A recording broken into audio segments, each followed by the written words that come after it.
अस्सलाम वालेकुम। आज के इस वीडियो में आपको बताएंगे सेहतमंद सहरी के लिए मुफीद टिप्स। अगर सहरी में ये चंद छोटी छोटी चीज़ें शामिल कर ली जाएं तो कई तिब्बी फ़वाइद हासिल होंगे। नंबर 1 कप दूध में 1 कप पानी मिलाकर पीने से पूरे दिन तवानाई हासिल होगी और प्यास नहीं लगेगी। नंबर 2 सहरी में 5 खजूरें खाने से पूरा दिन जिस्म में ग्लूकोज की कमी वाक़ई नहीं होगी। नंबर 3 दही की लस्सी पीने से कमज़ोरी, प्यास और बदहज़मी से बचा जा सकता है। नंबर 4 अपनी सहरी में जौ का दलिया दूध और शहद के साथ ज़रूर लें ताकि फ़ाइबर हासिल हो जिससे आंतों में खुश्की नहीं होगी। नंबर 5 ताज़ा फलों का जूस और खजूर का इस्तेमाल ज़रूर करें।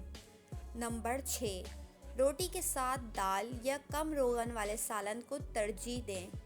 नंबर 7 सेहतमंद रोज़े के लिए भरपूर सहरी ज़रूर करें। जितना मुमकिन हो पराठे, रोगन और तेज़ मसाले वाले खानों से परहेज़ करें। वीडियो पसंद आई हो तो वीडियो को लाइक और चैनल को सब्सक्राइब ज़रूर कर लें।